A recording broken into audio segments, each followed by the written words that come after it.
Well, hi, everybody. This is DearMamaSal, and we are live on a Friday lunchtime here in southern British Columbia, which means it's time for us to talk about coping with feelings. I don't know how your week has been, but as you're going to hear, I've had quite a few feelings come up this week. For those of you who don't know, first of all, welcome to anybody who's watching this either on the live broadcast or maybe later on the replay. We welcome everybody. DearMamaSal is not just me. It's a group of people who get together 3 times a week to help each other deal with our feelings, life in general, and also our stress levels.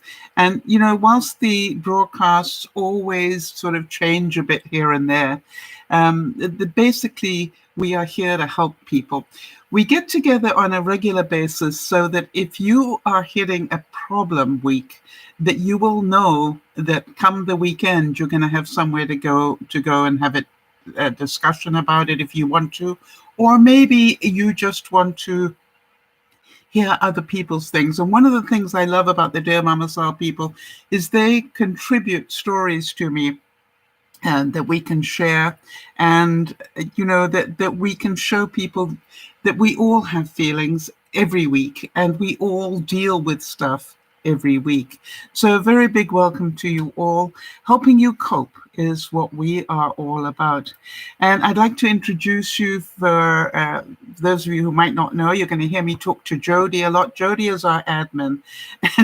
In other words, she keeps me on track and makes sure that you know, that I have things available to me. And she just does a wonderful job at researching on the fly. You know, I'll be talking about something and suddenly Jody will come up with a bit of research that she's found whilst I've been talking about it. And I absolutely love that ability that she has to do that. Just in terms of getting going, I wanted to let you know that today, the quotes that I've got are about slowing down and enjoying our lives. I think part of what happens when we get overwhelmed is that we get onto that hamster wheel of life and we forget to get off it and slow down and think logically and just work with what we know we can work with. And I thought this was a lovely quote. It said, "Smile, breathe, and go slowly."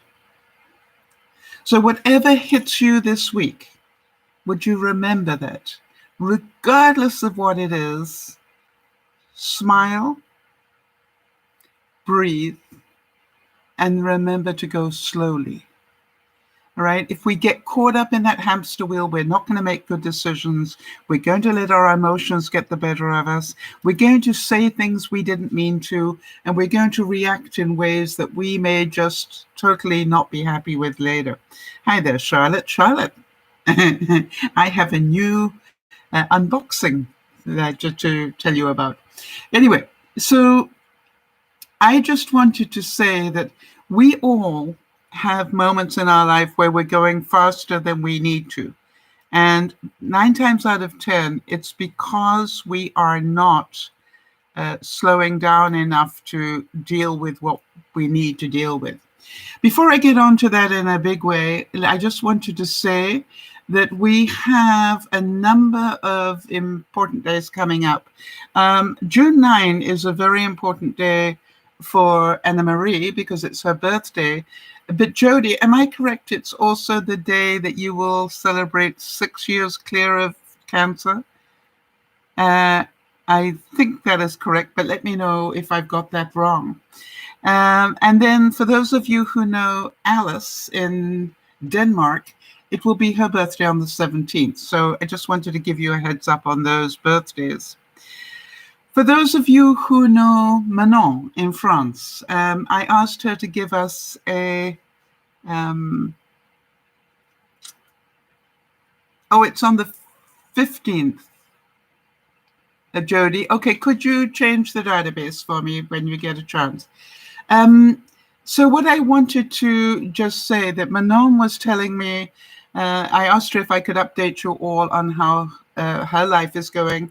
For those of you who remember that she sprained her ankle pretty badly, and she had an ultrasound on it, and there is a tear in the ligament. And so she needs to go pretty slowly and do some pretty intense physio. But on the good side, she was telling me that the job started, she got a new job. She started on Tuesday, and apparently her learning curve is like this, and her brain is full. How many of you can remember your first week or even the first month in any job? That's your just brain is an overload completely. So I wanted to say that I just heard this week that I'm going to be getting my second vaccine on the 22nd. So that was a pretty important thing for me, and I'll talk a bit more about that in a second. Jody, do we have any updates in terms of for those of you who don't know, Jody's about to go through an operation.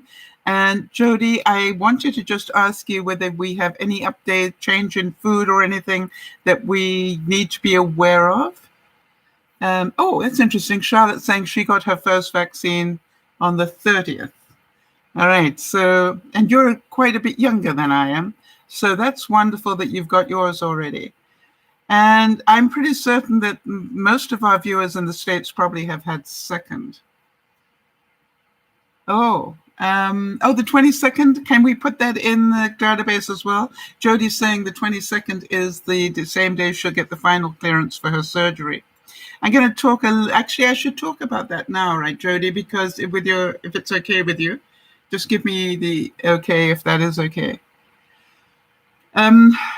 Because Jody is still waiting on one more clearance, and once that clearance is done, she will be good to go for her gastric bypass. And can you imagine what it's like for her? Right, she gave me the okay. Can you imagine what it's like for her? The one that she needs clearance from now is the cardiologist, the heart guy, and the thing is that you imagine the stress, of knowing that's the one thing that could stop her from having this operation if he says no. And Jody, I mean, I've thought about it this week, and I thought, no wonder you were stressed when you went there. But I would really like it. Does your watch does have a resting heart rate, doesn't it? If I remember correctly. And if so, how about you report that on a daily basis on the fitness channels, just so that we know that, yeah. How about you report that on a daily basis, so that we can be aware of what your normal is and help you sort of relax a bit. One of the other things I would really recommend is to have a fitness what do you call it? Not a fitness, a relaxation thing. I think, you can get quite a few of them, but it may pay you just to get into the habit of doing 2 minutes of relaxation, meditation type stuff before you take your test. That would be a really good idea. I do that at night, by the way, Jody, just so you know. If I find that my hamster is working overtime in my brain, I've got it on my watch. I can put a 2-minute relaxation thing where it controls, checks my breathing, get my breathing rate down. That doesn't sound good, but it is. And so I find that really helps, and I can drop my resting heart rate by probably up to 5 points if I really work it well. So if there are any birthdays or special anniversaries that we haven't mentioned in this segment, please let me know or let Jody know so that we can add them to our database. That would be wonderful.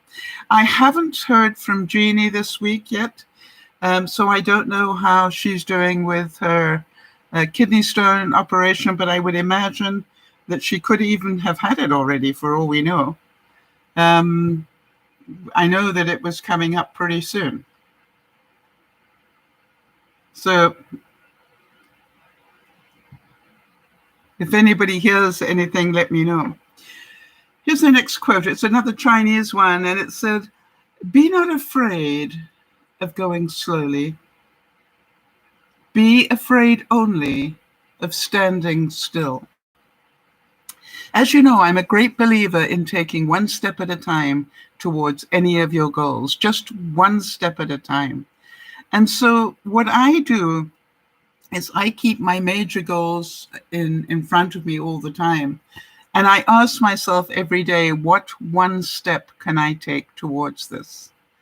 And then I actually sit down once a week and I will write down a number of steps so that during the week I can be crossing off the steps, knowing I'm continuing to take just one step towards the goal. And it's amazing, really, how that changes your whole life. You don't realize those little steps, however small, just add up to a changed life. And I just want to encourage you. Yeah, and Charlotte's saying the same thing. Amen to that, right? No matter how big or small the steps are, leaps and bounds towards a goal. And I continue to do that. As you know, I'm still unpacking from coming back to my house after the restoration of the fire, and I'll talk a bit more about that in a second. But I just keep, I'm down to the boxes that are what I call the crud boxes. They've got all sorts of stuff in them. And my problem is that I can't really unpack them because I have nowhere to put them. First, I've got to save up to buy the units I need to put them in. And that can take a while, but I can open the boxes and find out what is in there and then start rearranging. So we can do that. Oh, awesome. So Jeannie's surgery is scheduled for June 11. Thank you so much for letting us know that. All right. So Charlotte is saying, you should know after your 5 I'm going to talk about the 5K in a second.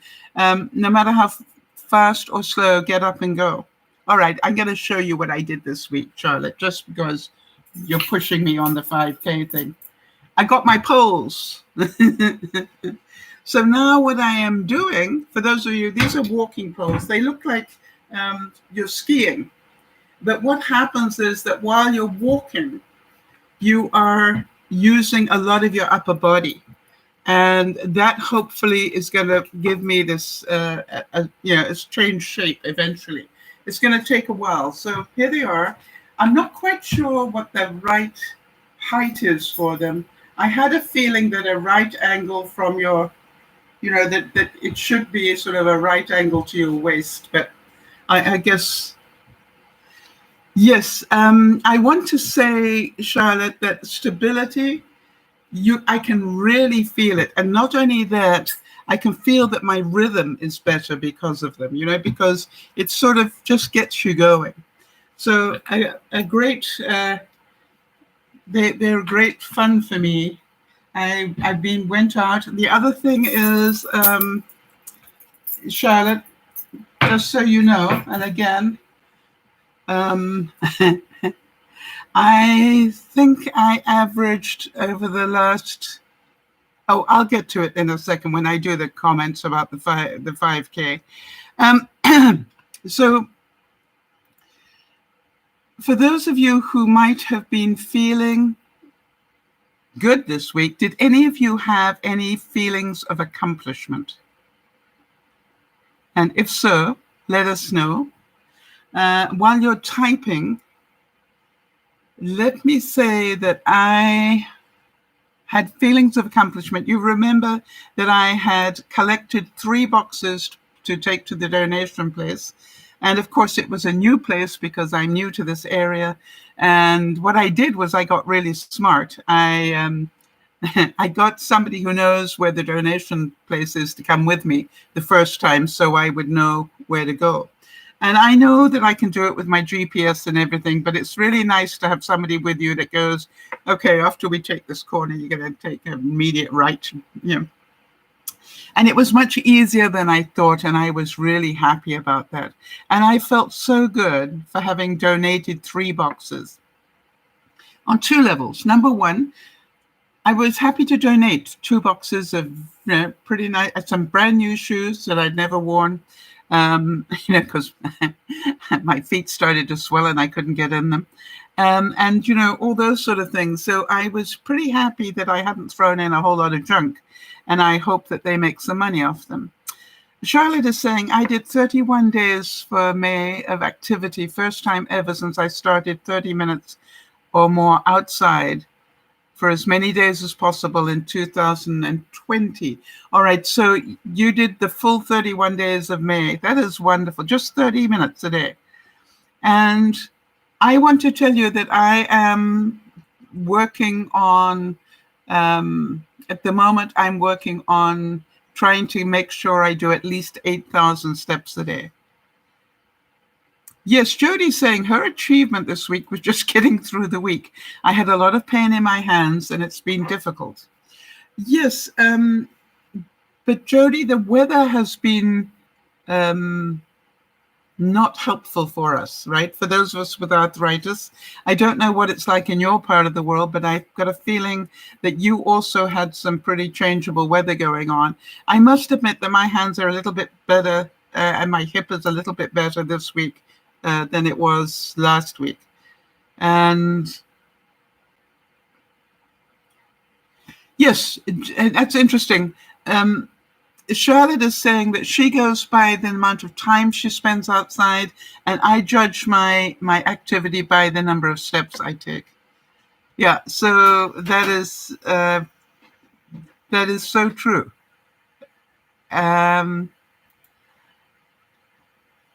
Anyway, I wanted to say about the donation of the 3 boxes. You do realize that you remember a couple of weeks ago I said get into the habit of either of throwing 7 things, getting it out of your life. Either put it in the donation box or else put it in the garbage. And so from that perspective, I am starting my next box now because I still am trying to make sure that I put 1 thing a day into that donation box or into the garbage. Because if I do, it'll get rid of 365 things in my house by the end of the year. It's a very simple trick to downsize. And boy, I have so many choices of what I can do. Again, I just wanted to say my feeling of accomplishment. I got the house all ready to talk to the Reno people. They're coming in to have a walkthrough about what happened. And the guy put it in for the wrong day. So there I was, got up early and a great feeling of accomplishment. The house was tidy. I had everything marked where I wanted them to see things. And then he's not there. Coming next week. But, these things happen and I am aware of that. Another, this time from Confucius. How about this one? It doesn't matter how slowly you go,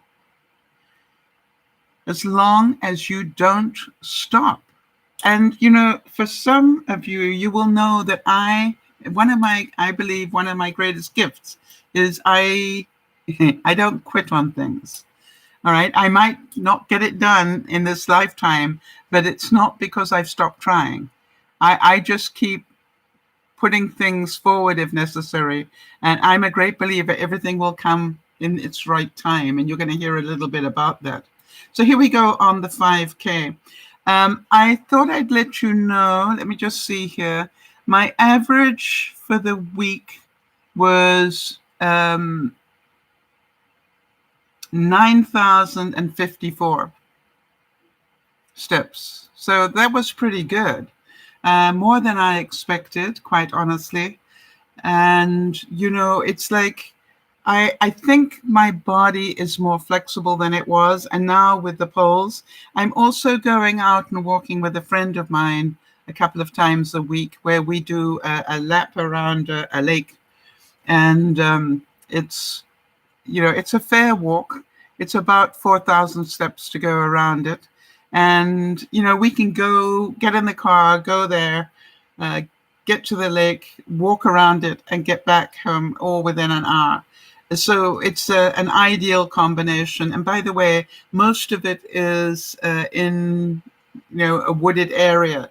So you're out of the hot sun. But even so, we've been going late at night. When I say late at night, we've been going about 7 o'clock at night after the heat dies down a bit so that we can do it comfortably. For those of you who remember this day, oh no, let me first of all tell you, the final results won't go in until the end of the week. But in terms of the 5 kilometer, I am now, because a lot more people have put their scores in now, or their times in, I am now number 487 of 502. Isn't it amazing that I am definitely, I'm actually, not even close to the bottom now.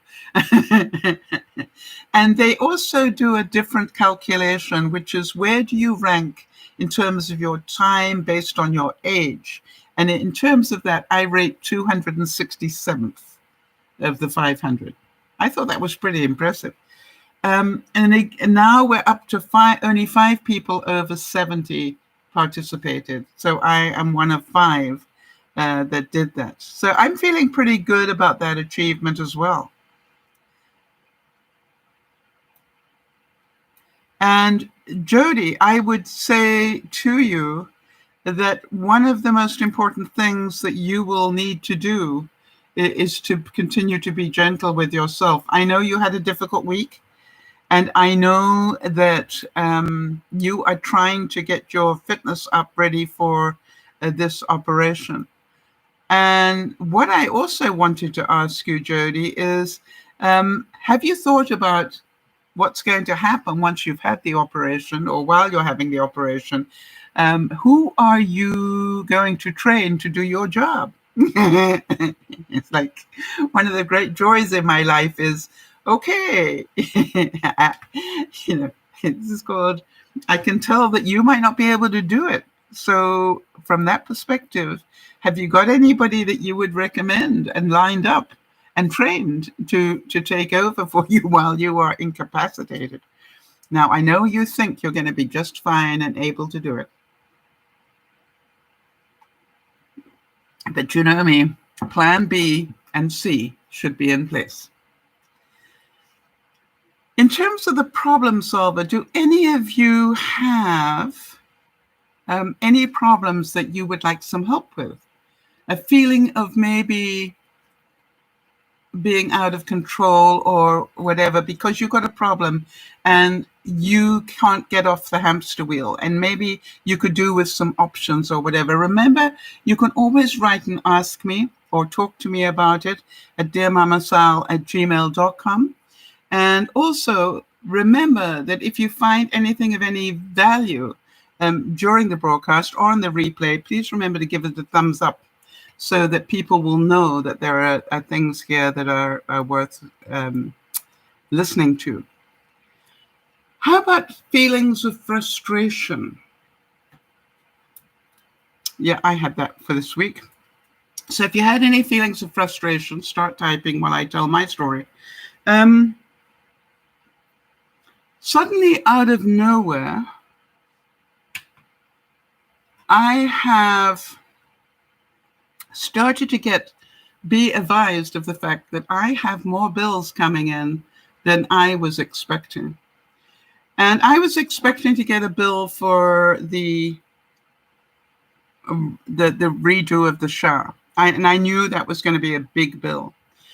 I've also received a bill for the preparation of that, which is $2,000 over the original bill for doing the shower. That's a big hit. And then I found out that, you remember when they did the roof and they found that there was a venting problem from my fireplace? I found out that's another $1,000 that I need to pay for having that fixed. So suddenly this week, I got bills coming out of nowhere, bills that I had not planned to get and therefore was not mentally prepared to pay it. I'm still not 100% happy, and I will have a meeting on Wednesday with the Renault people. But, I felt pretty frustrated.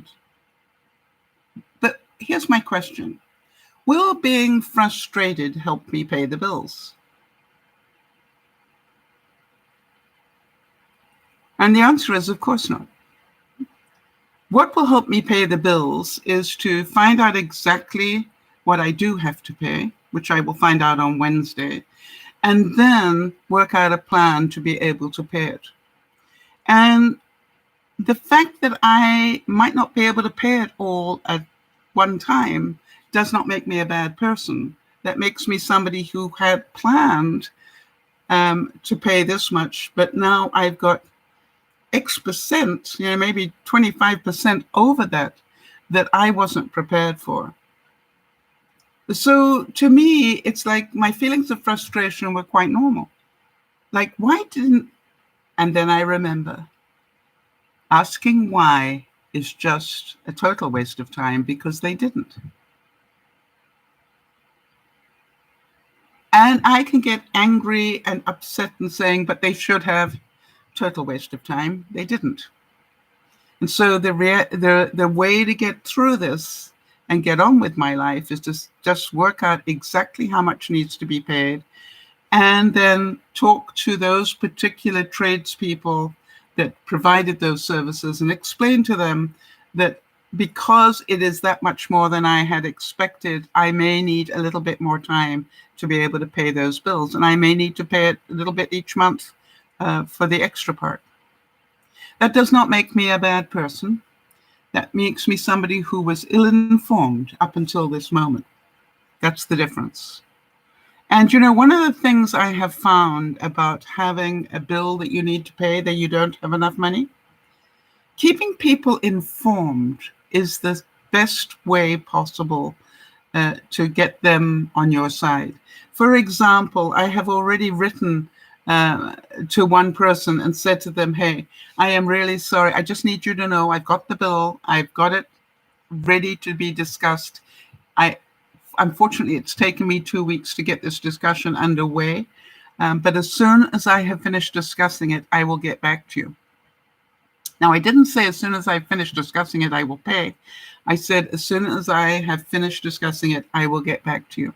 And then what I will say is, okay, this is what I have as my plan, and start doing that. The most important thing, if you have a bill that you're trying to pay off, is to do it consistently.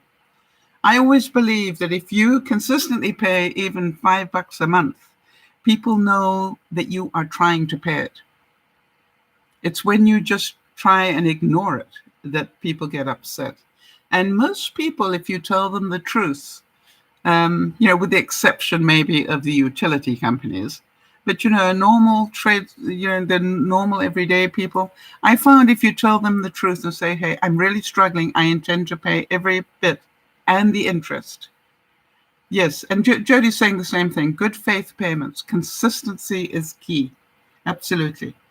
So please remember that. And I'm going to be really honest and just let them know.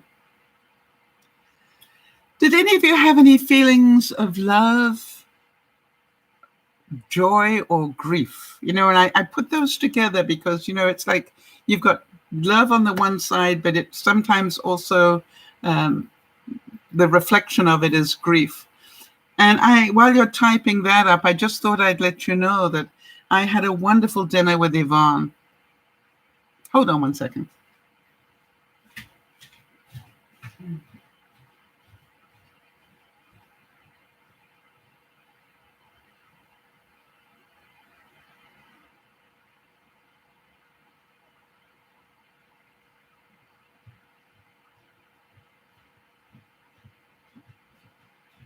And I just needed to get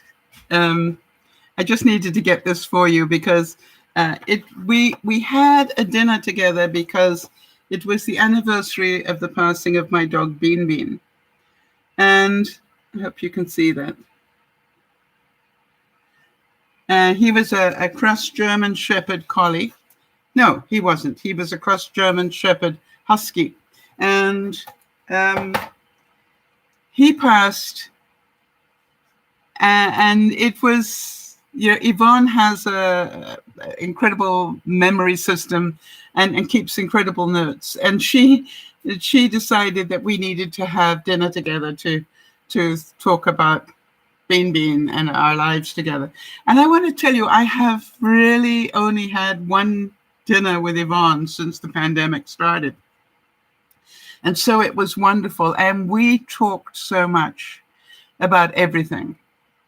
It was wonderful. A great feeling of joy on my part, but also, we were aware of the grief of losing Bean.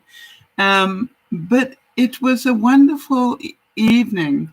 And, the interesting thing was we were in a restaurant that had, because they've opened up the restaurants again here.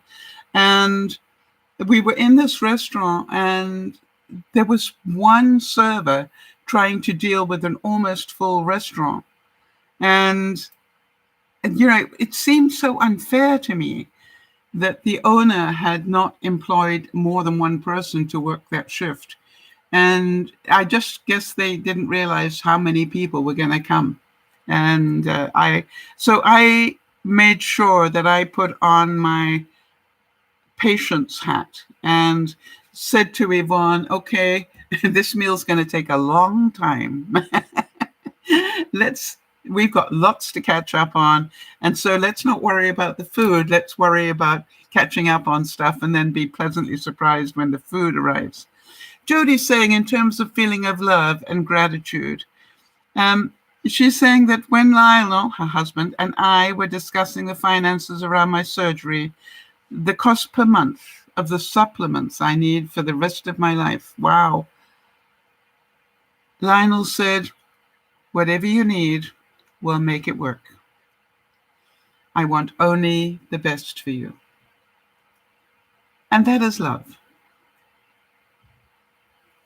And, I know that on the one side, Jody, the supplements that you will need are going to, cost money, but also because you're only going to be able to eat a cup of food, you're going to save a lot if you're clever, which I know you are, on the cost of groceries and stuff. And I keep remembering the lesson you are teaching us about how much food we actually need to maintain ourselves. And it's scary to me that it is as little as, a couple of cups of food a day. That to me is the scary thing. When I think of how much food I have been putting in.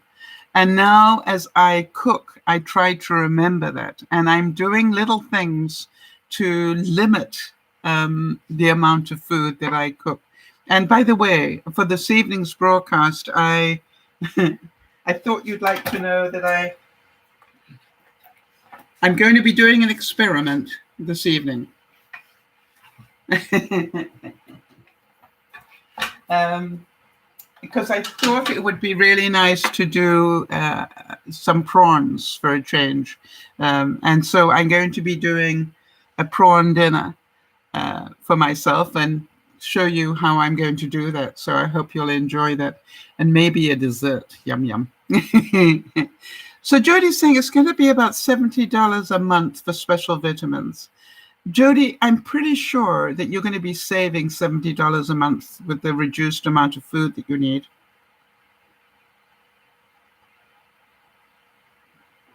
Jody's saying, today I was wishing my diet plan included donuts. Yeah, and from what I know, Jody, that you probably a year from now will be sneaking in a quarter of a donut. You know what I mean? Once your new stomach has got used to working, and once everything's working properly, you will, I'm pretty certain, stretch that envelope and your stomach just a little bit more. But I could be wrong.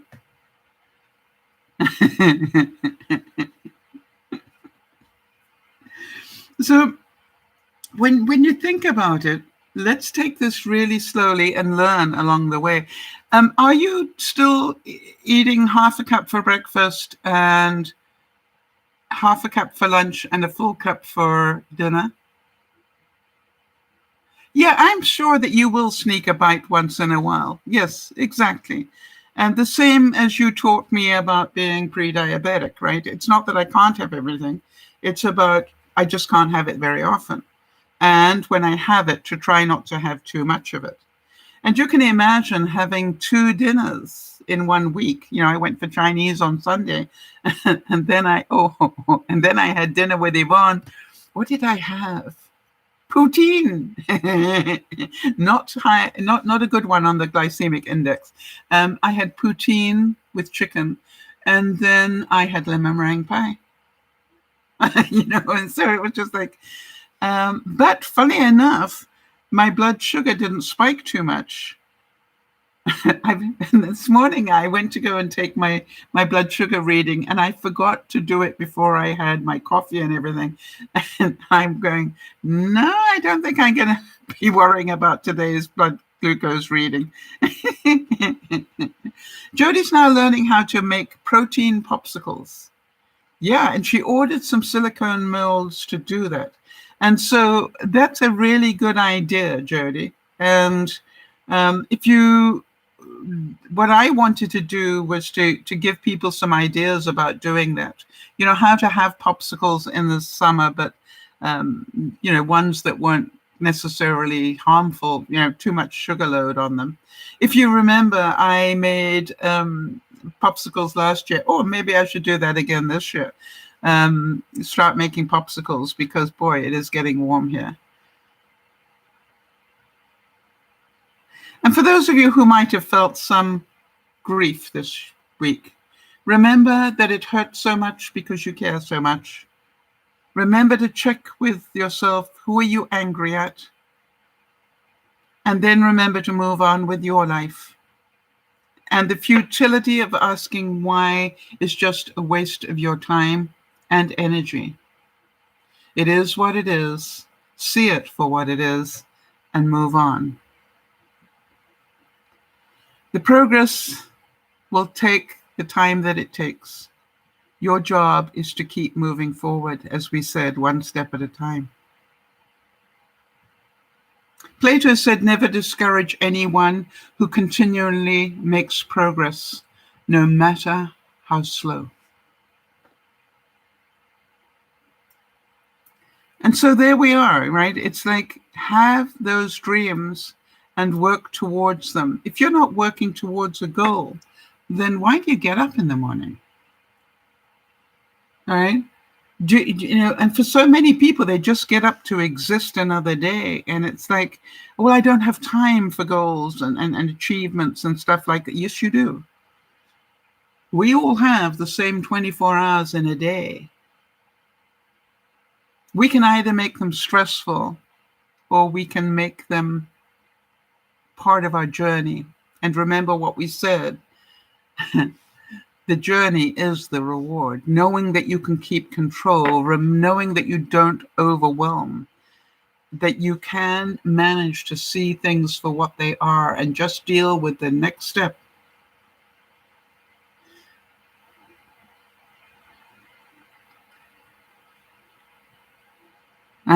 Jodie's asking me, what's that quote? The quote comes from the show South Pacific, way back in the 50s, I think. And the song was called Happy Talk. And the line that I love from it was, if you don't have a dream, how are you going to have a dream come true? So there are so many things that I have on my wish list, including the walking poles that I got this week, that, are things that are on my wish list. I can't necessarily get them this week, but I would like them. So I have a wish list. And so if anybody happens to phone me and say, hey, what do you need, or what do you want, or whatever, I always have an answer, because I just go to my wish list. And go, okay, these are things I want at the moment. And I try to make sure that I keep things on my wish list, of various price ranges. And I actually do that as well in terms of window shopping on Amazon. I throw a lot of things into the Amazon cart every week, and twice a month I'm allowed to buy for a certain amount of money. And then what I do is I go through the cart and I move some of it onto that. They've got a button where you can save it for later. So it's still there for me to get, but only when I've got a space in my budget that allows me to get it, or I've, decided not to spend very much that month and did that. Now, I want to say it's a great way of doing it. Have that budget. And Jody's saying her window shopping on Amazon is legendary. Yes. Keeping control, all right, is a great feeling of achievement. Do you find that as well? It's like when you do have a budget and you can basically keep to it. I mean, we all have moments of madness, but if you can basically keep to it, it feels good. And, what I also find is this, I thought I was going to be able to afford this month, but, life got in the way. There are other things that I need. Yes, Jody's saying I have items from 3 years ago still there. Yeah, absolutely. And those are the things you want to mention to people when it comes to your birthday and Christmas and all those sort of things. So did anybody have any feelings of sadness this week? I cannot believe what I did yesterday. I was out. One of the things that was on my gardening list for this week was to, kill quite a few weeds that were out there. And I went into my shed and I found I had some weed killer there. And, it's in one of those pump things where you pull the handle and it sucks up the weed killer, and then you point it wherever you want it and it will kill the weeds. And I was doing really well with that until suddenly it started to do strange things. Let me show you.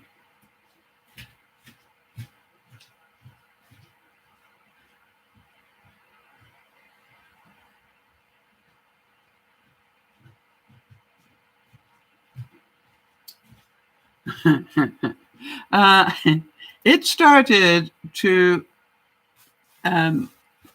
put this corrosive weed killer all over my white pants. Now, the white pants probably look a little bit yellow because I put some Vim on them, but that's definitely not doing it. So I may have totally ruined my capri trousers, which I have loved. And by the way, I was an equal opportunity ruiner. I did both legs. But you know me as well, I don't quit. So I will keep trying different ways of getting rid of these stains. I will put them in bleach for a while because I can't ruin them much more than I've already ruined them, is my thinking. So I'll keep taking one step at a time until I give up. And then they will become my gardening clothes.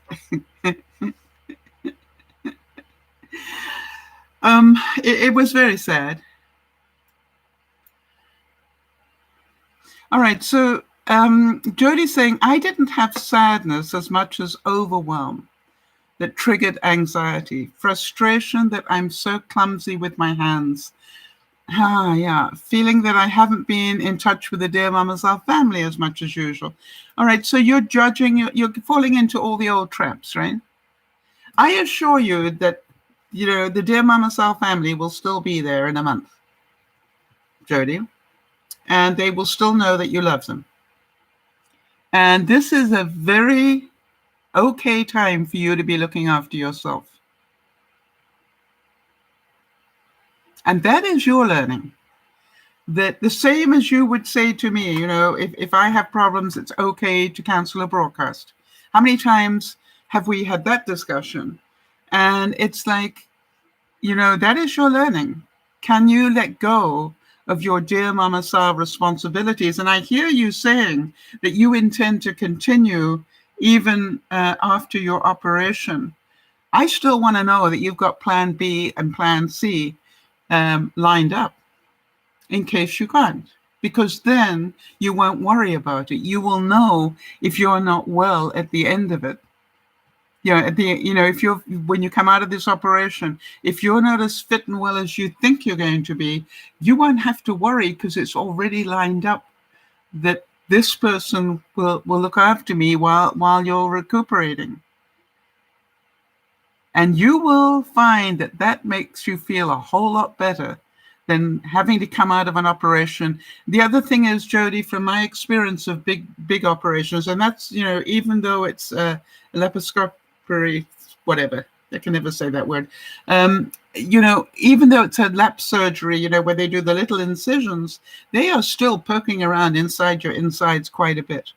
And from that point of view, remember that the third day after an operation is always the most difficult from my experience, because the first day you're just glad to be alive.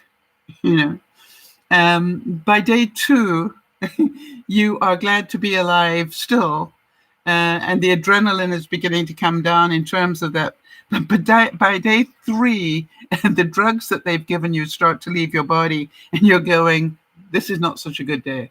I don't know if anybody else has found that, but day 3, to my mind, is always the most difficult day after a major surgery. Yes, and Kimmy is saying, how about nice support? Kimmy is saying, Jody, don't worry about us. You need to take care of yourself, and we will still be here.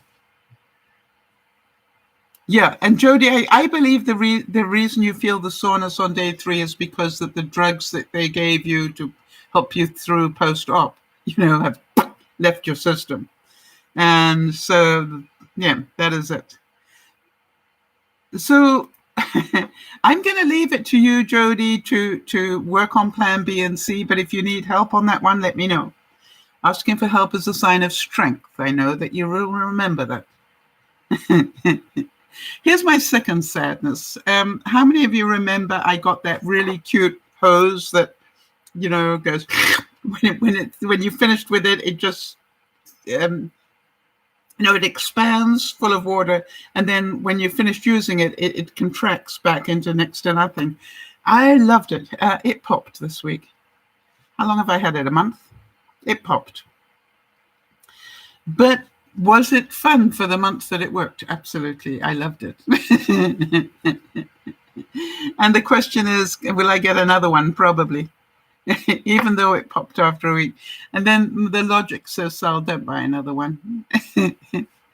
I think it would work really well if I were dragging it over lawn, not over cement and gravel and stuff. So that could be it. In terms of sadness this week, I found out with a discussion with the Renault people that we are pretty sure that my mother's pearls and my silver and turquoise jewelry actually ended up probably in a shovel of stuff that they shoveled out of my bathroom. Unfortunately, they were not with the rest of my jewelry, and they were put away in a special place for a good reason.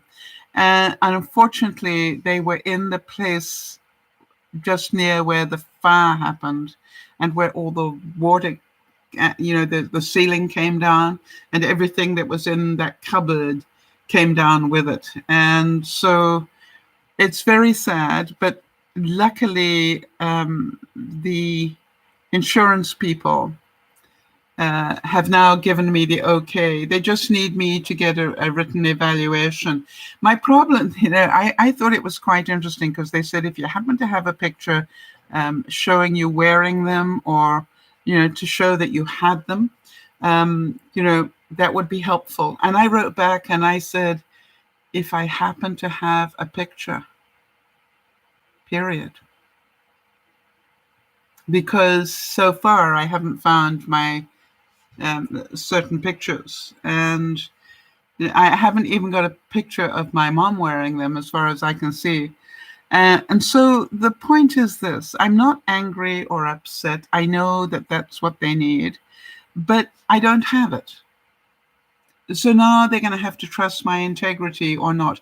What I've said to them, I have plenty of people that can witness that I own those pearls and that I got them. as an inheritance from my mother. There were people in my life about that time.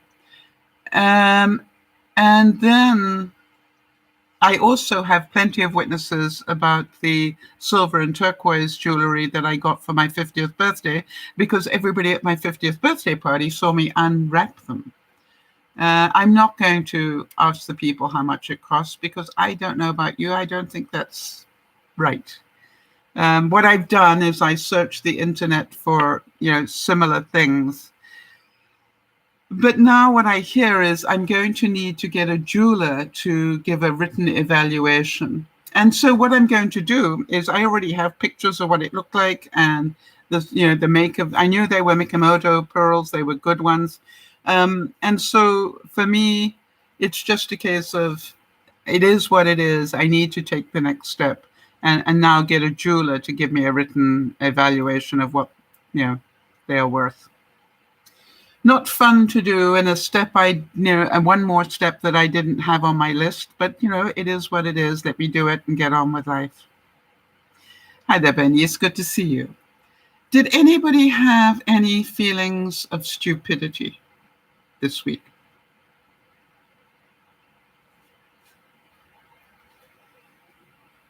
Ralph Waldo Emerson said, "Adopt the pace of nature. Her secret is patience." I would like to remind you that really this taking one step at a time is so important for us all. And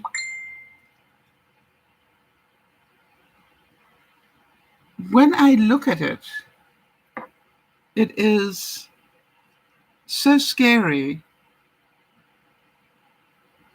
that we try to do things way faster than they are, than we're capable of doing them. And I'm thinking at the moment about Lauren in Tasmania. She's trying to study for her exam that's coming up soon. And I'm sure that she's going through those feelings of, I'm never going to remember all this or whatever it is. But, all she can do is the best that she can do. And, beating up on herself isn't going to help.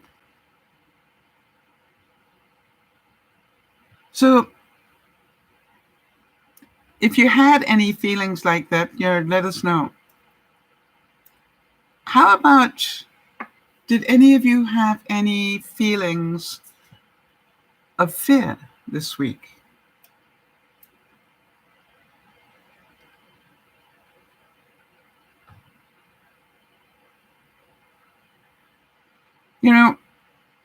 I had a couple of moments of fear. I don't mind telling you, when I heard the bills, the amount of the bills that I need to pay, I did have a moment of fear. I don't mind telling you. And then I remembered, feeling fear wasn't going to help me pay the bills. What was going to help me pay the bills was just to know what I need to deal with and then start making a plan to pay them as best I can. I didn't have it budgeted. I haven't been, saving towards it. And, it's going to be difficult. And, my ego didn't want that to happen. My ego didn't want, me not to be able to pay the bills immediately. So, I've got to overcome my, Jody. Guys, you got to know this. Jody just sent me a picture with me wearing the pearls.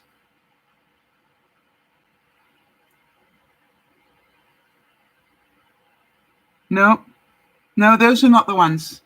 Those are my fake pearls. But thank you. Those are not the real ones. Those are my fake pearls. Also missing. Interesting. Thank you, Jody. How kind of you to look. I don't know how you found that so quickly.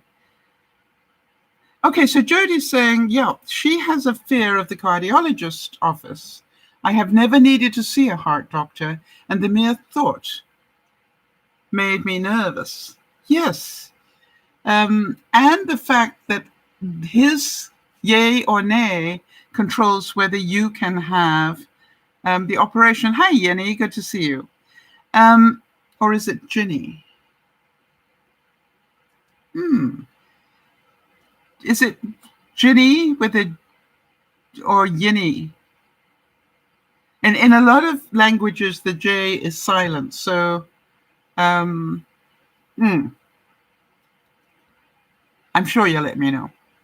Good to see you again, anyway. Ginny with a J. Okay, there we go. Thank you so much for letting me know. Good to see you again. So any other people with any feelings of fear this week? Understanding that feeling fear when you get surprised by something is quite normal. You know, the fight or flight response comes in. Do you want to fight this or do you want to run away from it?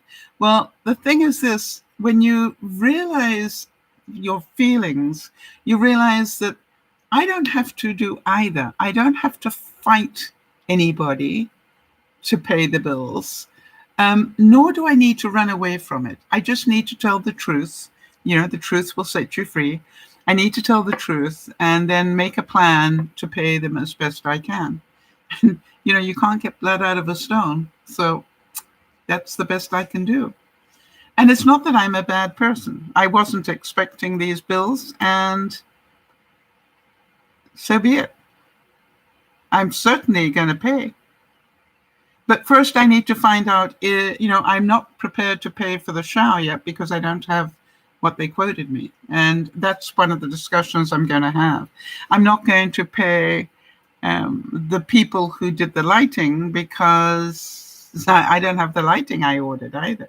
But, you know, I will. By the way, I don't know about you guys, but, you know, I had that really beautiful fan put in my bedroom. It worked once. For some reason, it's not working anymore. I think I deserve to have it working. So do I have some fear that they might say, well, you need to get somebody in now to look at that? Maybe. So what I'm going to do is not worry about it until Wednesday when I can discuss it and have better knowledge. And then I can work on the next things. So understand that feeling fear doesn't help me do anything except immobilize me. What helps me is dealing with what is. Now, Jody, I know that the fear of being at a cardiologist office probably upped your blood pressure. And so then what happened was, you know, by the time he took your blood pressure, it was elevated. I think that's perfectly normal. Oh, Yenny, I'm so sorry. Yes, I had to cancel last week. A most peculiar thing happened. Just about an hour before the broadcast, my internet provider, literally, I was hearing one word in about 20 on the television feed. And it was, you know, the internet feed was bad as well. So I don't know what was going on. But whatever it was, it certainly wasn't good enough to be able to do a broadcast. So I had to let it go. I don't do it very often, but, you know, occasionally I have to. So, but thank you for waiting. And tonight we are going to be doing a prawn dinner, just so that you know what we're doing. Did anybody have any feelings of surprise this week? I was really surprised to find out, how many of you remember the singer Tom Jones from Wales? Actually, most people think he's from England, but he actually was from Wales. Tom Jones, do you know that he's 81? And he's about to go back on tour. You know, the tour was delayed because of the pandemic, but he's, you know, I was watching him this morning, and he's about to go back on tour. And you're going, why would he go back on tour at 81? I don't know if you remember some years ago, I went to go and see Engelbert Humperdinck, who also was the same sort of time as Tom Jones. And he also was in his 80s when I saw him. And there are certain performers who just love to perform. And I wondered whether Tom Jones, for some reason, perhaps had hit some tough times financially. So I did a bit of research, and apparently that isn't the problem. He's worth about 300 million today. Can you imagine that? And I would think, when you think about it, probably due to a couple of songs, the Green, Green Grass of Home would be one. It's Not Unusual was another one. There was sort of like, a couple of years of really great songs. And, the same as I found with watching Engelbert Humperdinck, he could sing all sorts of other songs, but the songs we wanted to hear him sing were the ones that we grew up with. And so you go, isn't it wonderful that at 81, he is still churning them out. And he is still singing, the songs that we grew up listening to, for some of us. So that is wonderful. And by the way, I didn't know that his real name is Thomas John Woodward. I didn't know that, did you? That was a surprise. And by the way, he looks about 50. I don't know what surgery he had done, but he looks wonderful for 81. And so, quite amazing. Now, here's something else that surprised me. Bernice is saying, I was surprised to see yellow pollen out of the window, and still explains the allergy hit. Yeah, you can hear it with me as well. So I put the seal put up the seal for the air conditioner. I'm glad we have a very, very thick curtains. It helped a lot to keep most of it. Yeah, something? I've really noticed the allergies. I've got cottonwood floating around everywhere. It's amazing. And a lot of pollen as well. And, it's just like my allergies are doing overtime. But thanks for mentioning that, Bernice. Is anybody else struggling with that? I don't know why I was surprised. I know it's going to happen every spring. And I seem to just react more to it now than I used to. Here's something else that I saw that really surprised me. How many of you use dental floss? And do any of you throw that dental floss down your toilet? And the reason that I am asking that is I saw a really interesting story about somebody who threw their dental floss down the toilet. And it ended up getting caught up with toilet paper and stuff and caused a major clog in the septic system that was very expensive to fix. And, when I carried on reading, they were talking, yes, good. So my viewers seem to know about that problem. Both Kimmy and Bernice are saying no, goes in the trash because it can get clogged. Never throw it in the toilet is the answer. Well done, everybody. I'm happy that you know that.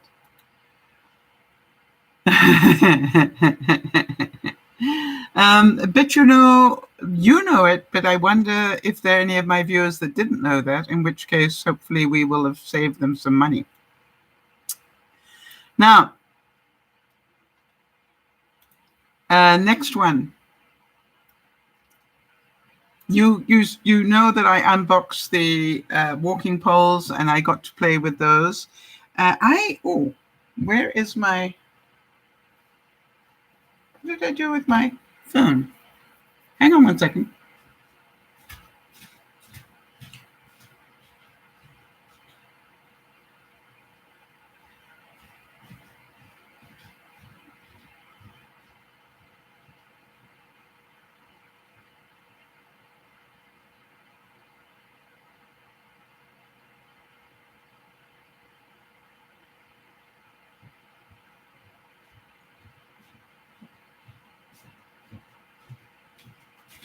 Okay, sorry about that. I thought I had my phone with me. I normally do. I unboxed a really neat gizmo this week. And I wanted to show it to you because I have never seen it before this year. And I'm not saying that it hasn't been around. I just never saw it before. And that is a weed whacker on wheels. So you don't have to hold it, right? You can just roll it to where you want it to go. Now, obviously, when you want to do the very edge or whatever, you need to take it out of this wheelbase. So it's a weed whacker with a wheelbase. Can you see that?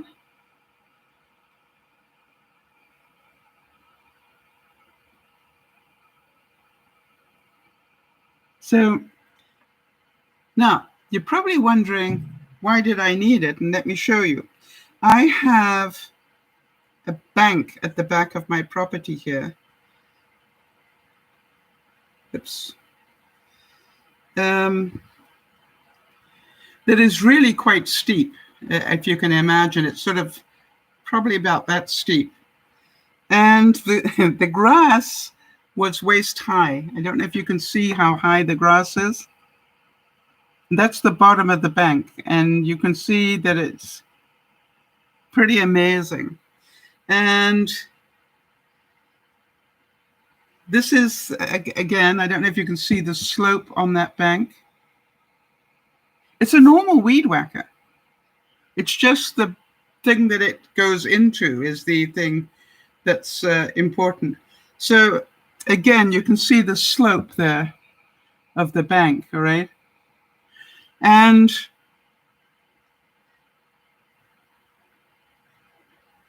it comes with, the weed whacker is a cordless one, so it comes with two batteries, which is great. And there we are. This is the bank cleared. And it did it on about, even with the grass that high, I think it took about 2.5 batteries to do it with the grass that high. And so I was really happy. I do not feel that I wasted money on that. And it was just like, you know, for a moment, I thought I might have wasted money. And then I got it and tried it. And I just went, that is so clever. So if you know anybody who's got maybe a small lawn, you know, that doesn't, it's amazing how well it cut. I was shocked. And I certainly thought I was going to have a lot more problem hacking down that very long grass. And the other thing is, because it's so small, there was one section. Yeah, there's this section. This section near that tree, and all I did was hang on to the tree and go north, east, south, and west around it. Do you know what I mean? I was hanging onto the tree with one hand, and I was just going like this all the way around. So I was able to stay stable because of the tree. So the thing is that I am glad that I am of the mentality that I am prepared to try things. Because if I hadn't seen that, and I looked at it about 2 months ago, and I thought, nah, that's a gizmo. I don't think that would work. It wouldn't be strong enough. And then I thought, you know, even if it did a halfway decent job, it would be worth it to me, because, you know, I can't wait for somebody to come and do it for me with a lawnmower. And I definitely am. If it can do that good a job when the grass is, you know, hip high, imagine I can go out there and I can quickly do it, you know, every couple of weeks without any problem at all. And still, you know, obviously when you are cutting grass on a bank, it's dangerous. All right, you know, when it's on quite a thing. And I took my time. I don't mind telling you. I literally would take a step, and I would make sure, you know, a bit like skiing, you know, that I had the sort of snowplow position, made sure I was totally solid before I started turning on the weed whacker and just rolling it. And I could roll it with one hand, even up and down the slope. It was amazing. And I actually enjoyed the process. And so the total time it took me maybe was about 2 hours. But when you think how high the grass was, that's pretty amazing. So definitely enjoyed that unboxing, and it, without a doubt, did its work. You saw the polls that I've got, so they were fun. Anybody else have any unboxings that they enjoyed? Jenny's asking, do I like cleaning? No, it's not my favorite thing. Do you have a cleaning issue? That's something you need to clean?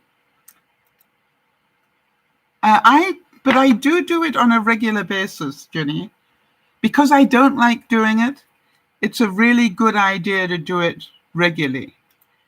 So, what cleaning challenge do you have at the moment? Maybe we can give you some ideas.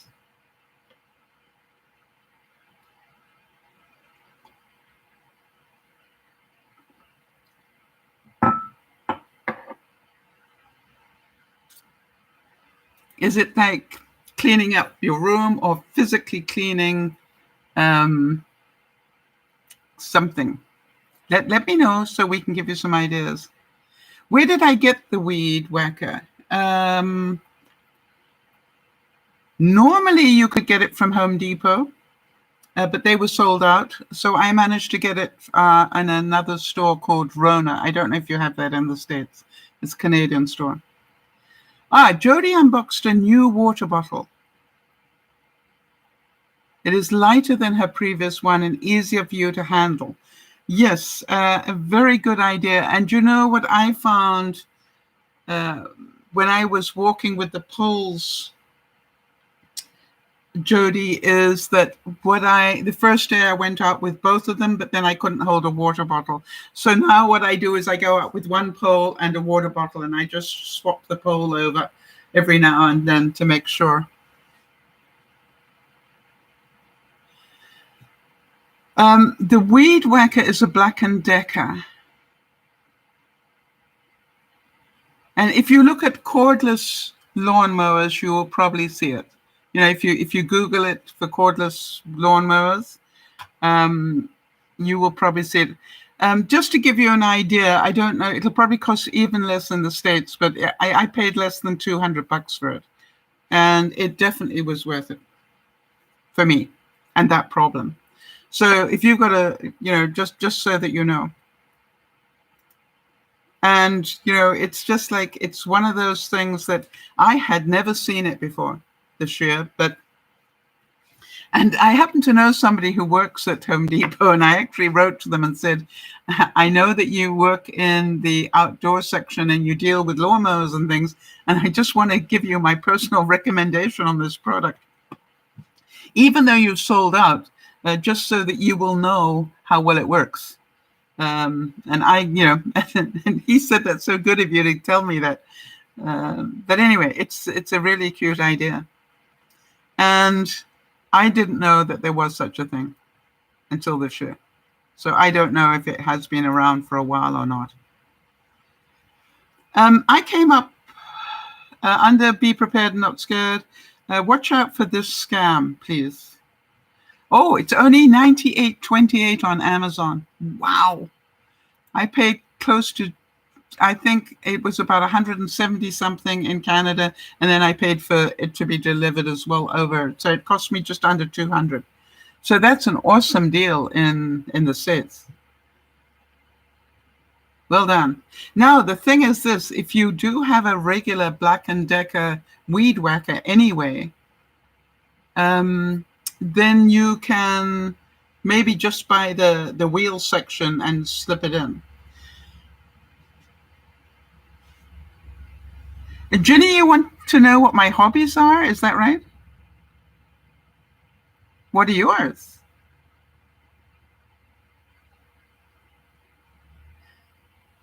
Yeah, it's about $150, yes, at Home Depot. Yeah, that's roughly, as I said, that's roughly what I paid. My hobbies at the moment are trying to get my house back in order. You know, I moved back into my house after a house fire. But when I'm gardening is definitely a hobby. Experimenting with anything is a hobby of mine. Tonight I'm going to be experimenting with some food. We're going to be cooking up some prawns. And I would also, as some of you know, I am an artist as well. And to be able to get back to doing that this year would be wonderful. I'm looking forward to that. All right, so let's go on to Be Prepared, Not Scared. Here is a scam that I got today. Not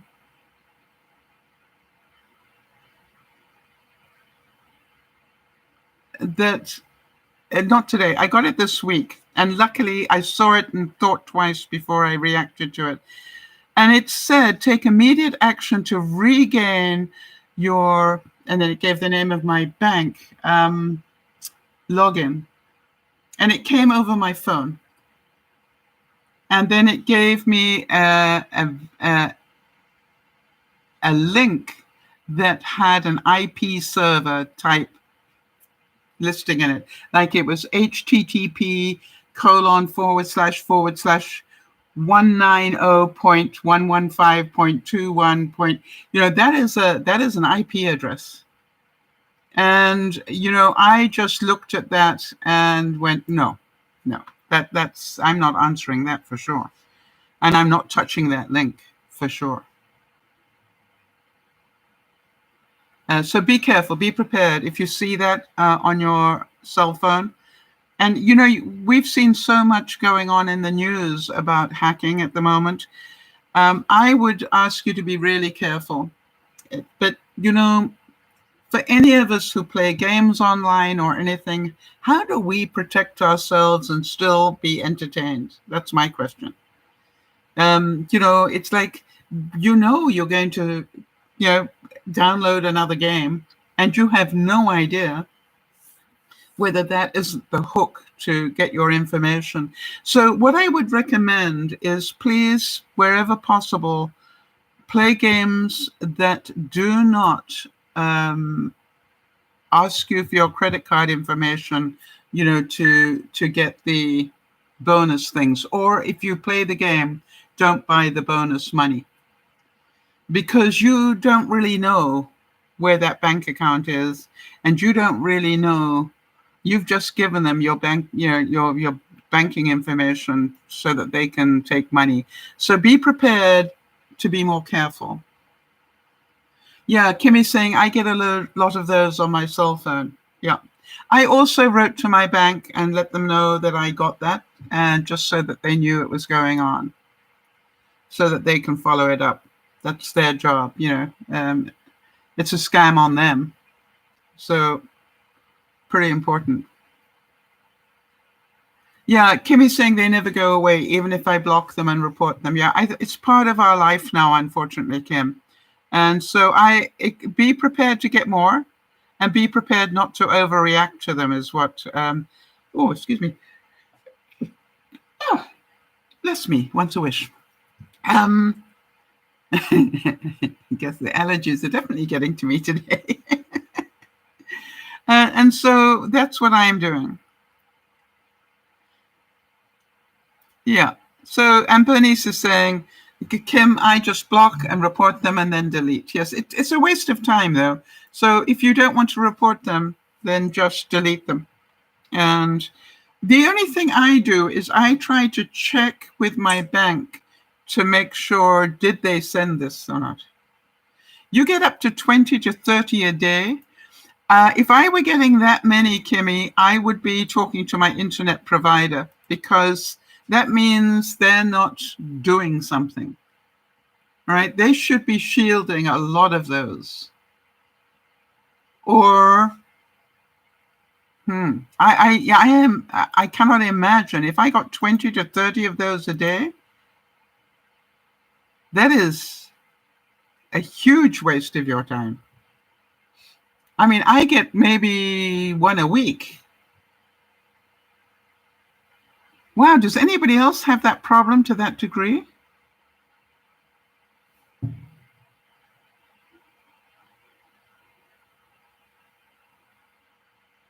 That is really scary.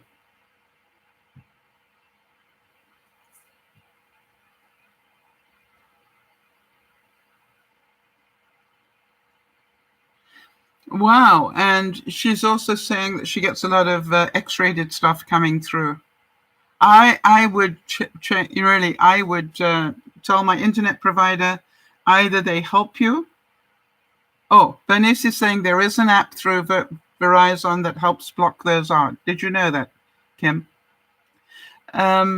If not, I'm certain Bernice would be happy to send you that link privately. When I say privately, Bernice, if you can find out what that link is to get that app and then send it to me, I will pass it on, unless you already have Kim's contact. Oh, she's saying she already has it and it hasn't blocked them. Then I'd be talking to Verizon. I'd be saying to them, either you help me stop these or else I change my provider. Because 20 to 30 of these, and especially if they're X-rated type things, you know, that is abusive to you. So don't be a victim. Yeah. So, you know, I'd definitely be talking to the provider, or change my provider, and just say to them, I can't handle this. I need to change my provider. Yeah, and Bernice is saying, I had so much of an issue with unwanted calls. Now, not so much. Yeah. I mean, we all know what the odd one is going to get through. That's human nature. But, you know, 20 to 30, did you say a day? That is insane. And I'd keep track. I'm not joking, Kimmy. I would keep track with screenshots of every one you get, and I would literally send them to my internet provider and saying, this is how many I got yesterday. I need you to do something, and I have the app. So something is wrong somewhere. Either your phone doesn't have a suitable firewall, or, you know, it doesn't have a suitable firewall in it to protect you from those sort of calls. I now do not answer my cell phone unless I recognize the number. And if they don't bother to leave a message, I don't bother to try and find out who it is. Because my attitude is, if you are phoning me from an unknown number and you know me, you will leave me a message. So if you don't leave me a message, I'm going to presume I don't know who you are.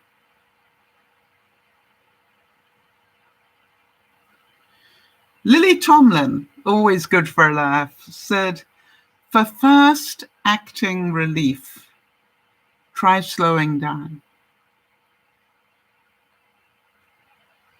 All right?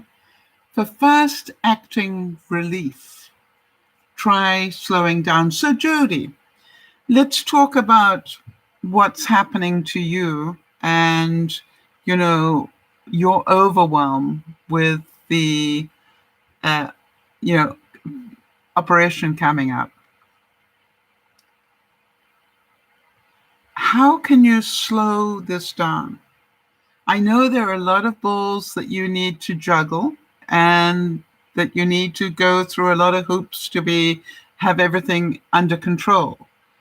But how can you slow this down? And I know that you're already doing a good job, but my question to you is it affecting your sleep? Is it affecting your ability to look after yourself in any way? And I would say, be very aware of slowing things down, even if it delays a little bit the time until you can have that operation. It's like getting yourself into that hamster wheel just before that operation is not going to help you, as far as I can gather. Bernice, thank you very much. She's going to send Kimmy the link privately. Well done. Thank you very much. I appreciate that. So Shakespeare said, wisely and slow, they stumble that run fast. All right. So remember, want to get more done? Focus better. All right. And Jody is saying she is scheduling time for meditation and being aware of her emotions. Yes. And isn't that true, Jody, that whenever we feel that hamster wheel, that our mind's doing this, it's to do with our emotions, all right? Some fear is coming up. And remember what Dr. Jerry John Polsky said. There are basically only two emotions, Jody, love and fear. And so if you are in the hamster wheel, the one question I would ask myself, where is the fear here? And what he said in that is that everything that we feel is a derivative of either love or fear. So if it's a positive feeling that you're feeling, it's a derivative, it comes from a place of love. But if it's a negative one, if you dig really deeply, it is based on some fear. And so now what I find is whenever I go on that little whir, on the hamster wheel, I go, wait, stop. What do I fear right now? And when I did that with those bills coming in, it was pretty obvious. I feared that my integrity would be ruined by my inability to pay that amount of extra money that I wasn't ready for. And so, it's just like, okay, now that I know where the fear is, now I can do something about it. And Jody's saying, I'm thankful for a safe place to vent. Yeah. Okay, Bernie, it's good to see you. Thank you for being here and helping people. I appreciate that. So think about that. Think about what is the fear? That is 9 times out of 10, once you can identify what the fear is, and then say to yourself, okay, now that I know what the fear is, and you can imagine, for me, it was they'll think I'm a bad person because they did the work and I'm not going to be able to pay them immediately. Well, I'm not a bad person. I am somebody that suddenly got bills I wasn't expecting. That doesn't make me a bad person. It makes me ill-informed, unfortunately. But I can't change that. What's done is done. So now how do I do this? I'm going to make sure that they know I will pay the bills. As long as I get it all approved with the Reno people that I should pay them. And then this is how I intend to pay them. So do you have a limit to how much you can pay online in the States? Because that's, I find, interesting as well. It's because we pay so many bills online now, when you get big bills, which I have got, I can't pay them by virtue of the fact I can only, pay so much per transaction. So that's a thing to be aware of as well.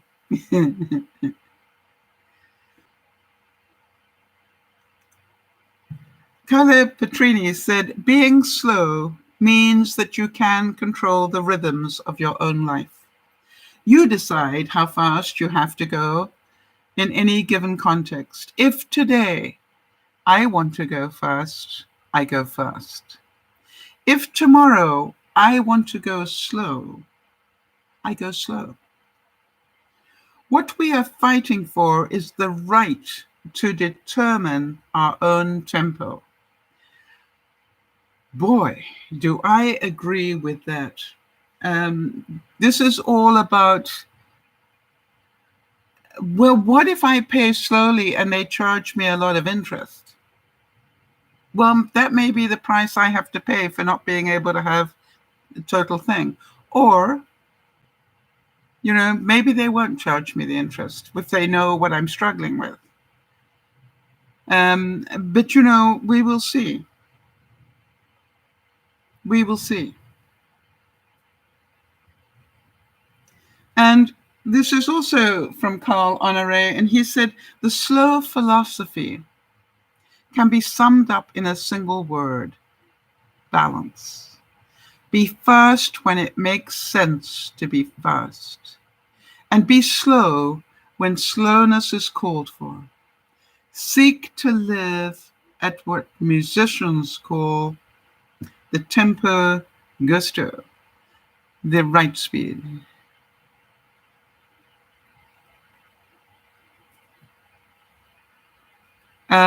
Kimmy's asking a question that I cannot answer. Kimmy's asking, why do they have certain items in Walmart roped off? I don't know what you mean by that. I haven't seen that.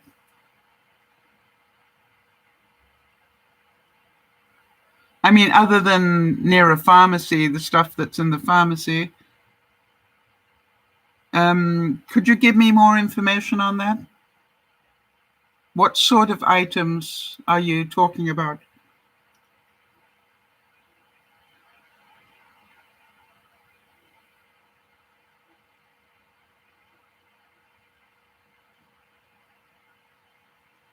Let me know.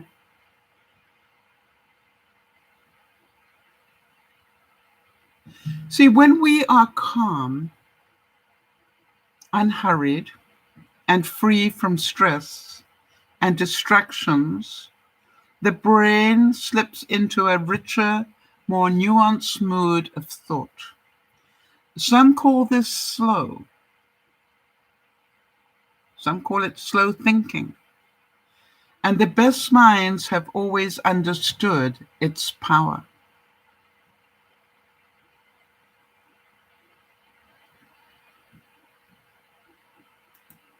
Right? And so think about that.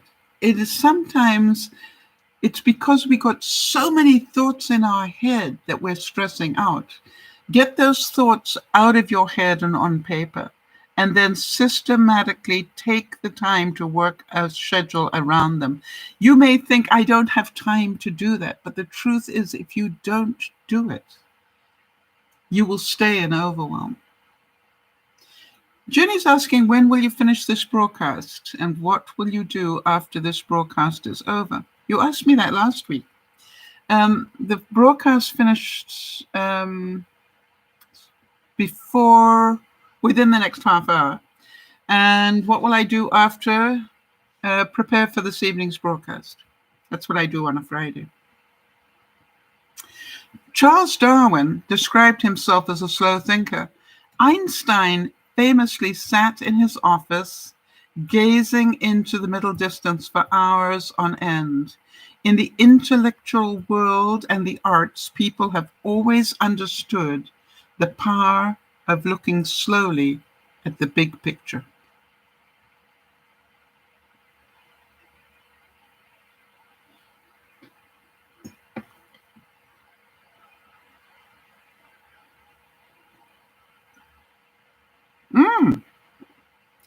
Jody, do you have any examples of what sort of items?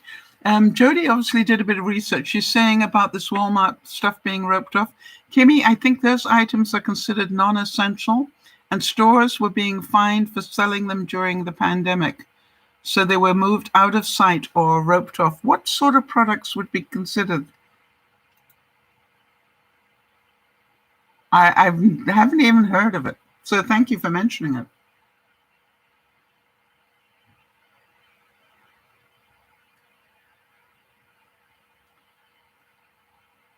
Brooke McClary said, slow living is a curious mix of being prepared and being prepared to let go. Caring more and caring less. Saying yes and saying no. Being present and walking away. Doing the important things and forgetting those that aren't. Grounded and free. Heavy and light. Organized and flexible. Complex and simple. You know what I'm thinking, Kimmy, and I could be wrong. I am thinking that because of the pandemic, they may have had difficulty employing staff. And if they didn't have enough staff to oversee certain departments, then it was easier for them to block those departments off and not have people in them than to monitor them or service them. Does that make sense? So they would do that for non-essential items. I think we're going to see that continuing in a lot of cases because they're having problem getting people back to work. And so, people are going, it's summer, why would I go back to work now? And that's why they will cut off the different benefit programs, is to make sure that people need to go back to work. And hopefully that will help. And Brooke McCarley also said that slow living is about intention, spending more time on the things that are important and less on things that aren't. So you don't have a problem with people not wanting to go back to work, Kimmy, in your area. I want to tell you, it is a problem in a lot of cases because people are getting paid more to be on benefits than they would do working. You're right, that is the problem for them, is that they're getting paid more on the benefit program than they would normally earn if they went to work. And that is because of the low hourly rate. Yeah. So Kimmy, it isn't roped off there because obviously you have a different structure in the US than we do in Canada. And you have different, systems. And I am pretty sure that the reason they rope them off is about the fact that they don't have enough staff to cope with it all. And we have some pretty big Walmarts as well. But, I am certain that we will do a bit more investigation on that and see whether we can come up with any more answers.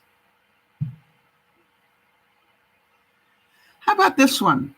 Wisdom is not something we have to strive to acquire. Rather, it arises naturally as we slow down and notice what is already there. How many of you have that mantra going through your head? You already have what you need to do this. And I've always tried to remember that, which is you already have what you need to take the next step. You might not be able to see it yet in your brain, but you already have what you need to be able to do that. You just need to use your brain and your mentality and your knowledge to be able to do that.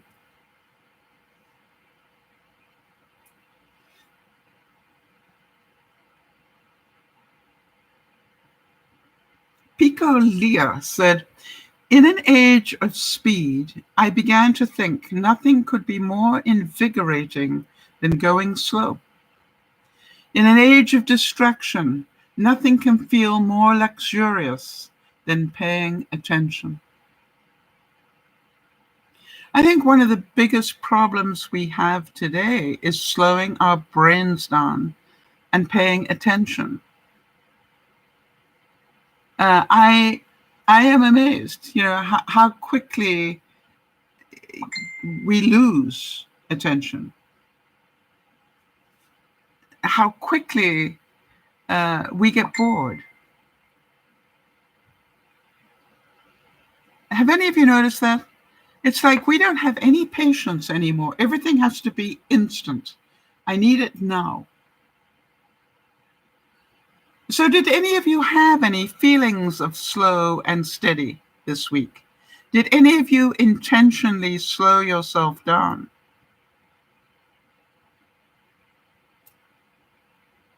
And what did you find? I found I needed to slow myself down with those boxes that I am now getting to in unpacking, because they are filled with so many different things, and they're small things, and they're things that need a home, and I haven't got a home for them yet. It's like, why unpack something when I haven't got anywhere to put it yet? And so I've got to reorganize other things to be able to make room for them, or I need to ditch them. And, that takes time to make those decisions. That takes time to make room. That takes time. So everything in the unpacking has slowed down quite a bit. But, I realize that once I've finished the unpacking, I know this is going to surprise a lot of you, I will start going through the house again. All right. And then start reorganizing. Now that I know everything's unpacked, now I can, now I can really tidy it up. And it's going to be a process. It probably take me the rest of my life, but I'm getting there. But the way I get there is not to do it at somebody else's speed. I find it quite interesting, and I had a feeling of quiet joy that, I've been walking around my neighborhood here in my community. I'm amazed how many people have started walking now. And how many people, suddenly have their Fitbit watches or their step trackers and stuff gone. And, I just went, wow, isn't that interesting? I started doing this and now people are following. All right, Jody's saying, I've noticed that I try to think of taking the next step. It seems to help me pace myself. Being overwhelmed at the big picture will only instill fear and prevent me from moving forward. Yeah, Jody, I think I've described this to you before, but, other than the fact I've got a big list in Asana, as you know, this is my week list. WEEK, my week list. And, I look at the first thing at the top of the list and I go, can I take a step towards that? And that has to do with an appointment on Wednesday. So what I would think about was, is there anything I need to get ready for that meeting on Wednesday? And if there is, then I just add it lower down the list here, so that all the time I know what the next step is. And then I look at the next one. The next one is, that cube unit that I built in the studio. I want to buy a second one. And they've gone up in price quite dramatically. And so I'm now waiting to see those go on sale, or a price drop on them before I buy one. So can I do anything about that this week? I just check every week to see what the price is. I'm missing some curtains in my studio, some 7-foot long curtains. And I don't know where they are. I still haven't found them, but I haven't finished unpacking the boxes. So I will keep that on the list until I've unpacked all the boxes. I've got a note to plant some spinach. Now, I've got a couple of bits of spinach that are growing. And by the way, hang on 1 second. Let's see if I can do this. Oh, look at the dill. Isn't it amazing? And look at the root on it. This is in my indoor garden here.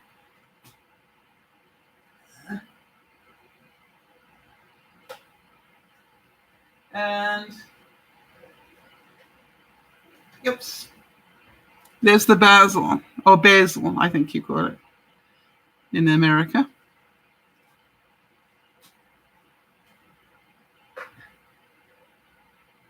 So stuff is growing. I'm very happy with it. Jody's saying, I have a daily list too, as well as an overall project list. It's being helpful in relieving anxiety about forgetting things. Yes, I'm a great believer. You know what I do? The big list, Jody, I try and go through that once a week, just in case I've forgotten something in terms of that. But then I work with my day list or my week list, and I just have great fun because every morning I just go, can I, knock anything off the list? And unfortunately, when I wrote this list yesterday, so that's why it doesn't have anything taken off it yet. So one step at a time is the only way we can do it, really. How about this one? James Clear said that strategy often beats sweat. In other words, to take the time to write it down and organize it will actually end up being faster than just panicking about it. Oh, interesting. Jody's saying you've really helped me in organizing tasks. Well, the same thing as I'm saying to you, Jody, I know you well enough to know that you intend to be well enough after your operation to play your role as DearMamaSal admin. That is your intent. Well, hello. Life might not like you.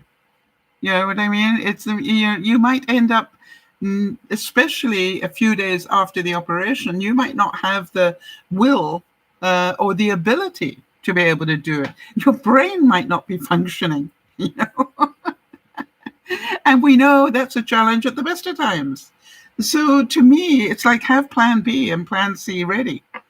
And then you will be able to go, whatever happens, I'm under control. I know what's going to happen. I've got somebody ready to back me up. And I've got a backup for the backup, so that this is good. And you will find that that just feels so much better. And also, maybe giving yourself a week off, it wouldn't be a bad idea after a major operation like that. Duh. I'll still love you. If that is your fear. And I will still know that you have DearMamaSal, in your heart. I know you still love us. Eddie Cantor said, slow down and enjoy life. It is not only the scenery you miss by going too fast, you also miss the sense of where you are going and why. Yes, and Jody is saying, I hear you. The intent is there, but I may not be able to follow through. Yeah, that doesn't make you a loser, honey. That's life, right? That is reality. So that's why I'm saying, make the plan now so you don't have to worry about it. And, make it while you're still functioning. Because if you decide the day before the broadcast that I don't think I can do this, imagine the stress. Of course, the other thing to remember, Jody, is until you came into my life, I was sort of pretty good about doing this all on my own, if you think about that. Hi, Kez. All right, so Kez is asking, hi, when you have a huge task to do, if I don't break it down into smaller tasks to finish, I will worry about it a bit, and I don't do it because I'm researching how to do mindful thinking. Oh, yep. It's called about doable tasks. And what happens is, Kez, I quite agree with you. I mean, if you think about it, you have watched me deal with a monumental, life-changing event, all right, the fire. And also Jeannie's fire, all right? And so when I say monumental, life-changing, my whole world was turned upside down. Was it fair? No. But it happened.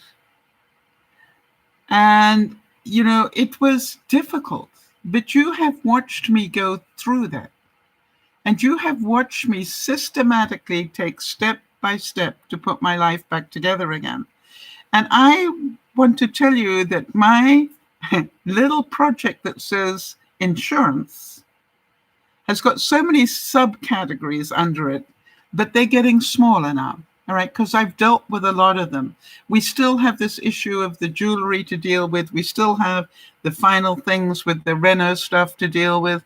But, a lot of that's going to be handled pretty soon. I would say, about probably by the end of June. And then I can start probably clearing it up enough that I can get insurance as a project off my list. But until I've done all these little steps, it'll still be there. And I'll keep talking about it, I can assure you. And how about this one? The trees that are slow to grow bear the best fruit.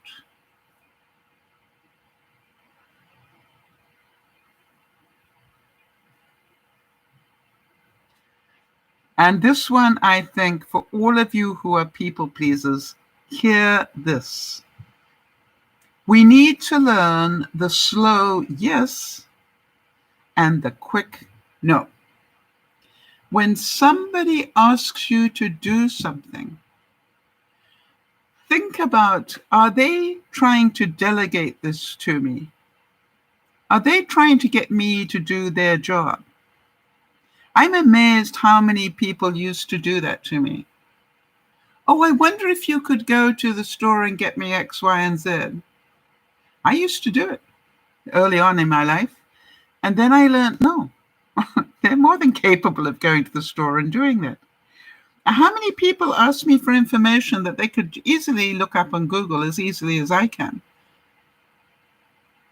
And so, occasionally I will look it up, but then you know what I will say? Try typing this into Google and see what you get.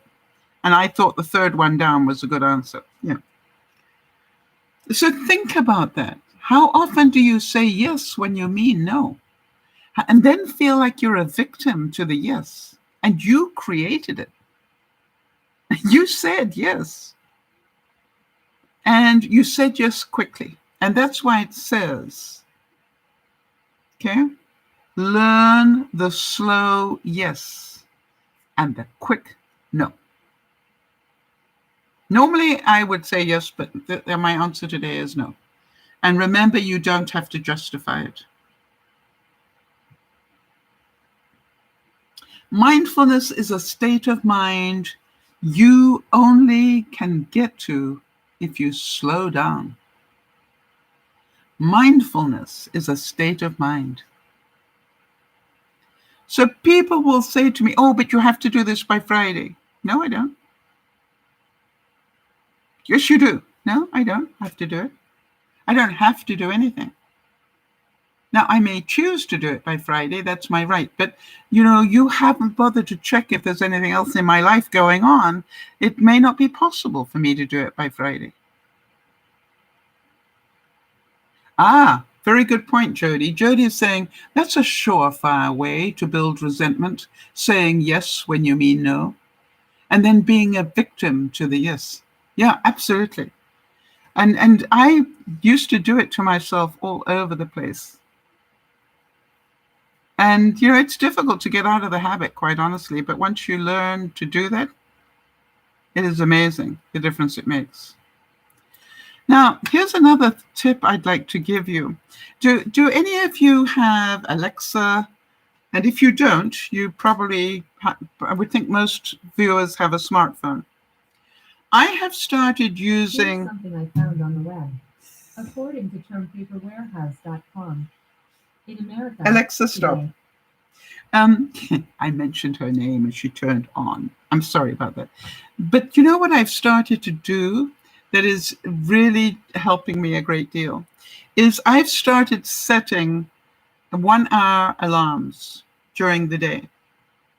All right. So every hour I will get an alarm going off. And that reminds me to get off my butt.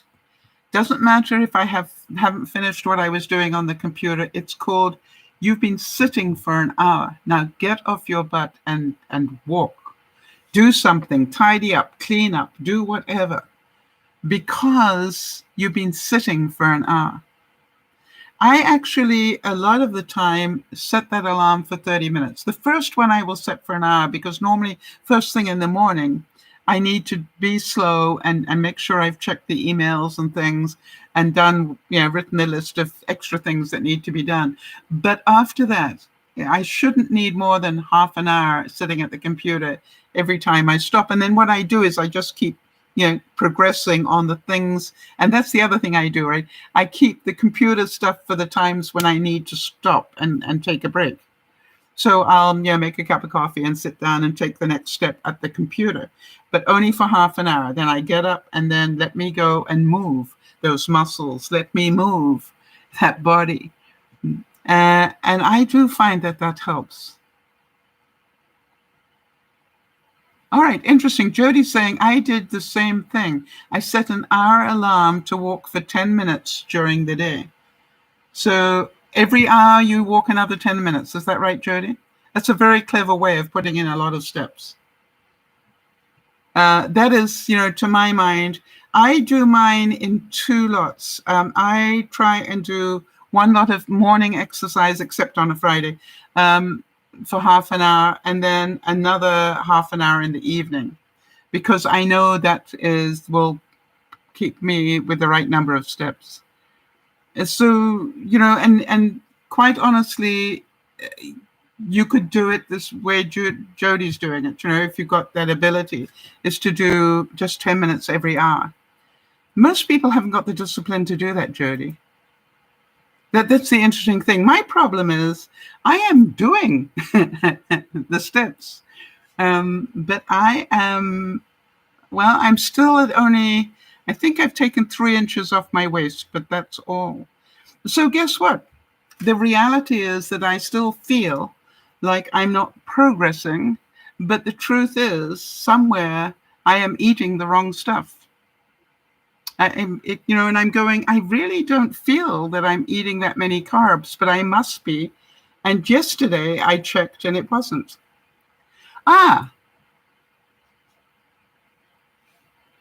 So Mel is saying, hi Mel. Mel's saying my smartwatch does it too when I sit too long. Yes.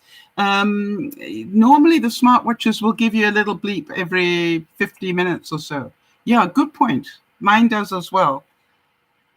Jody's saying for a total of an hour of walking a day, it breaks it into chunks that are easier for my pain levels. Exactly. So you see, it's about, don't complain. I'm sitting here going, you all know because you've been on this journey with me. I have walked. I was looking at my program yesterday, and what it told me that stunned me is that, where was that?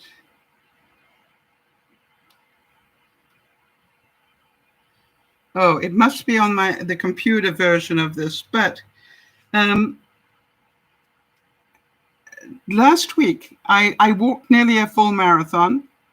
The week before I did well over a marathon, because I did the week before that I did, right, let me just say, in May, the first week of May, I did 56,000 steps. The second week, I did 71.6 thousand steps. The week after that, I did 70,000. And this week, I'm up to 54. Oh, no, last week I did 54.5. And this week, I'm up to 40.1 at the moment. So I'm putting in a lot of steps. And so now it's like, why isn't it shifting my weight in my body? And it must be that I'm doing something that I'm not aware of. But on the other hand, I have lost 3 inches off my waist already. But I'm going, that's a lot of steps that I went from doing next to nothing to doing a lot of steps. And part of me goes, so if you want to lose that, then you're going to need to go keto or something until you've dropped it. But then I know that's not sustainable for me. So I have to learn to do it myself without, or doing it totally keto. And it's not easy when you bake your own bread. And it's so tasty. Oh, that's a good point. Kimmy's saying, change the name of my thing here to Echo when I'm talking about it, rather than the Alexa. And then she won't turn on. That's so clever. Thank you. Maybe I'd call it Andrew, because it's still A voice activated.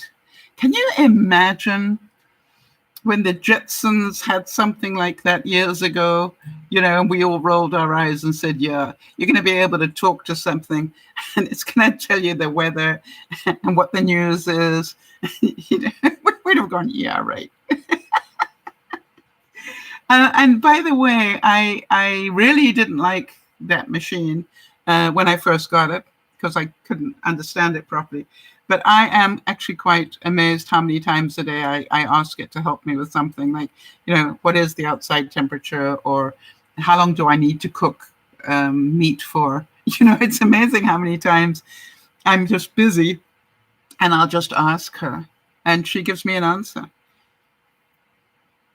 And it is quite surprising. And, things like, what is the pollen count today? Good one. Alan Watts said, "It is only when there is no goal and no rush that human senses are fully open to receive the world." Think about that. If you were not rushed all the time, you would actually be happier. One of the things I tell people who are about to retire is give yourself a year to slow down. Oh, I don't intend to slow down. No, that's fine. That's fine. Give yourself a year to slow down. And one of the things that really has shocked me is I quite often say, boy, how did I ever do all those things that I did in my life? And I don't think it's just because I am older now. I think it's because I have learned to slow down and to give more time to me. And that is really so important.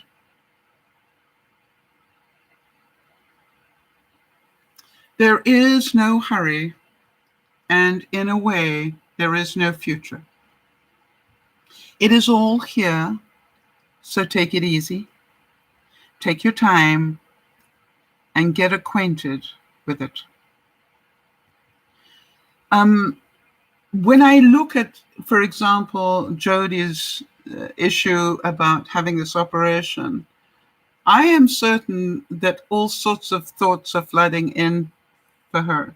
And she has a lot of things to think about, not just the operation, but when she's through this operation, she will need to eat differently for the rest of her life. And her whole budgeting is going to change. Her whole grocery list is going to change. All these things will change. And so to me, there's a lot of stuff that you're going to be dealing with. I keep thinking about Jeannie about to have an operation and also move back into her new house that they've built for her. That's an awful lot to be coping with. And quite honestly, if you think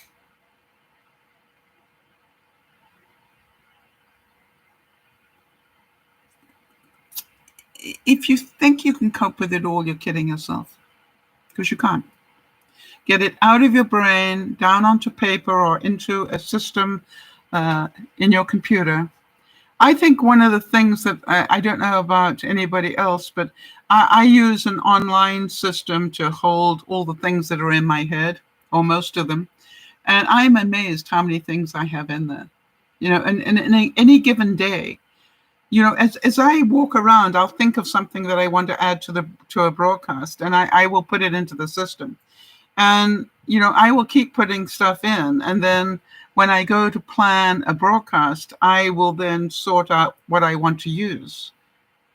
So it's an ongoing process for me. I'm constantly adding things that need to be done in the garden or whatever. Part of me is going, should I take the part of the hose that is broken and cut it and splice a new bit in the center? All right. Or is it worth it? Or do I just get another hose? All these sort of things go down on paper so that I can get them out of my mind. And I think that is the important thing. I don't have to do it this week, but I know that it's somewhere I can, type in the word hose and it's going to pop up and tell me, I need to go look and see if I've got the connectors. For example, the gizmo, the weed whacker on wheels. I used a lot of that string that it uses to cut what I cut. And there's part of me that goes, I know I've got some more of that string somewhere. Let me see if I can find it, because if not, I need to get that on a list to get it delivered so that I get it before it runs out.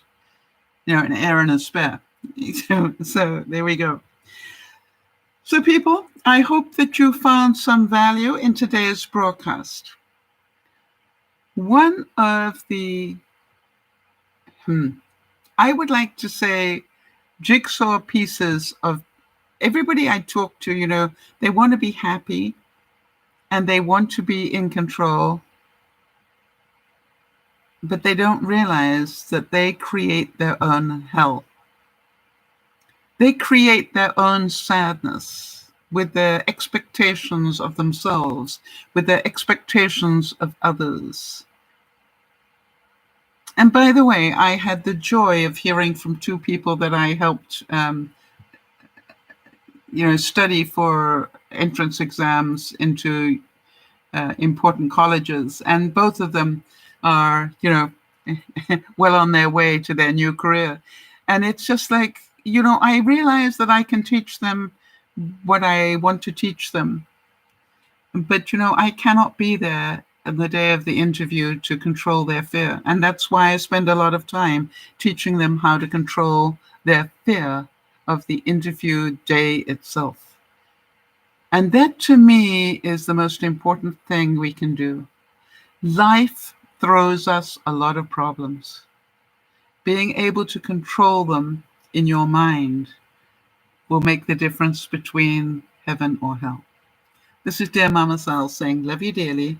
Remember to look after one another. Thank you for being here. Those of you who are regular members of DearMamaSal, thank you for being here to help others and yourself. This is DearMamaSal saying, I'll see you this evening when we will be cooking. Bye-bye for now.